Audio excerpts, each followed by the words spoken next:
Managers and supervisors, listen up. This one's for you.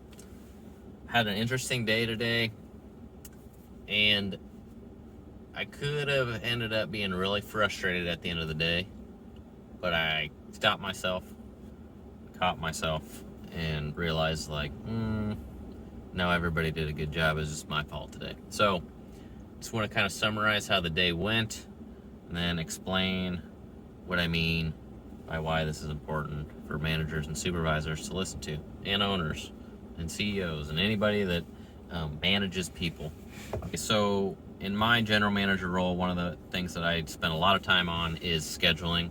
I do the production schedules for blasting, liquid coating, powder coating. So all of our processes, I'm doing the schedules for them.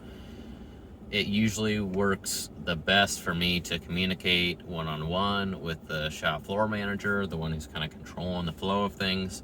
And so I try to do that throughout the day. Basically, I make the schedule daily at the end of the day.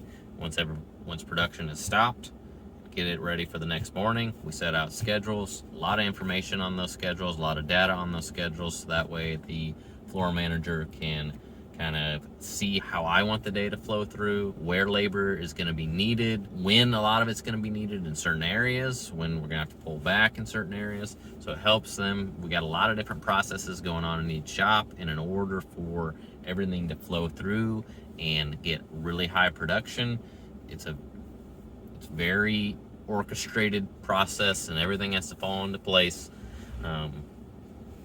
And so that's why the schedules are very important. After I made that schedule and everything's posted, everyone's had a chance to look at it, I go talk to the floor manager right before production starts to make sure that he totally understands what I'm thinking, and what, if we don't get certain stuff done, that's okay. Here's some fail safes. If something goes way wrong, then make sure, you can fall back on this. So we just try to make sure we're on the same page for any scenario that might come up that day. I usually try to come over partway through the day to see where everything's at, because entropy is always going to bite us in the butt every single day, and nothing's going to go the way that I planned it, or perfectly. Things are going to come up. We're going to go a little bit faster on certain things than I thought. We're going to go a little bit slower on certain things than I thought. And so I just try to scan everything, see where we're at, go back to my schedule, kind of recalculate, make sure we're on track. If we are, there's very little communication between me and the floor manager. We just be like, okay, looks good, keep it up, just keep rolling. If we have to adjust some things, change up the order of something, get a few more guys in a certain area to bust some stuff out so we can keep things moving, that's what we do. And then usually I'll go over and check at the end of the day after everything is kind of stopped, and that's how I make the schedule for the next day. So everything was going fantastic this whole week. Really, the past 14, 21 days, I couldn't ask for a better flow. The team's been doing a great job. Floor manager's been Klein. He's the floor manager in powder coating. He's been doing a fantastic job. All the guys on the floor, Wills, Kevin, Stefan, Dustin, Pat, everybody over there's been doing fantastic, always on top of it. Traditionally, in the last couple weeks, beating my schedule always. And today, on track 100%, all the way till mid-afternoon, and then I went over to kind of get ready to do my schedule at the end of the day, and I was just dumbfounded, what happened?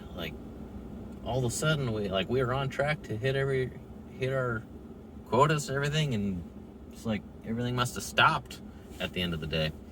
And so I kind of went back and looked at timesheets, tried to figure out what happened, and things kind of just came to a halt. Why did that happen?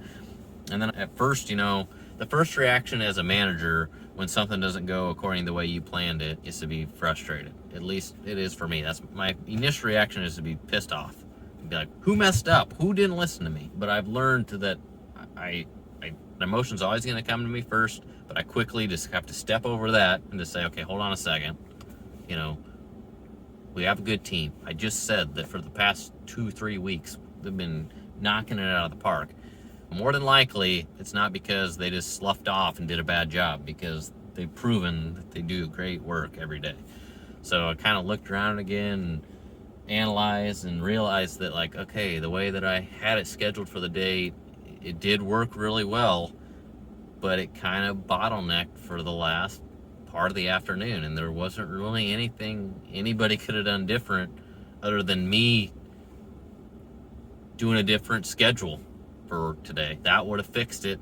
But other than that, I pretty much ran them into a corner, the whole team, and there wasn't much they could do. Parts were too hot, either they were too hot to package. We weren't really running orders that multiple people could jump in and spray and multiple people could jump in and wash. So it just got to a point to where they couldn't really jump in and help one another to expedite processes to make things work out. And so I realized, hey, that's on me. And so as a manager, you really got to just take the position of, hey, how did I mess this up?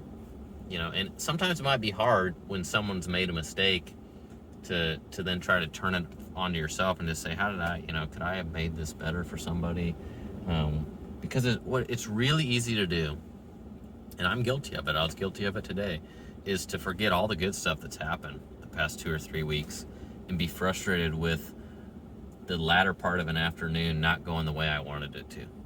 If you're really passionate about what you do and you're always striving for really great quality and growth, it's good that you get frustrated with setbacks.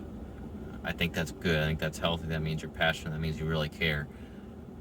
But you got to quickly take that frustration and kind of set it aside and understand, like, that's okay to be frustrated, but that's not going to help me figure out what happened or what should have been done differently.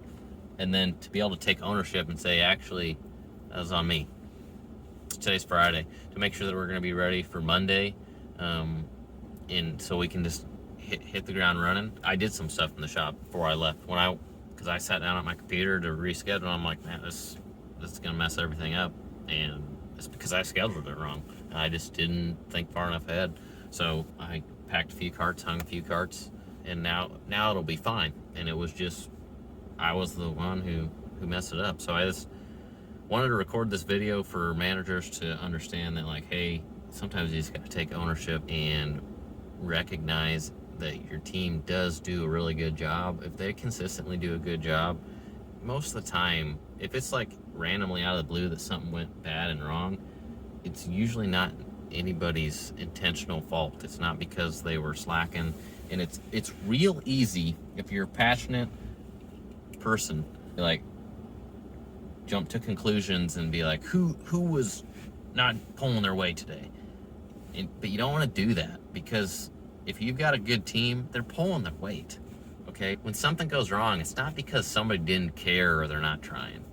And I think a lot of people struggle with in manager positions and get in the mentality of, oh, I should have just done it myself. Nobody else can do it as good as I can. And I used to have that mentality, definitely. But I try really hard to overcome that now. So managers, make sure that you take ownership.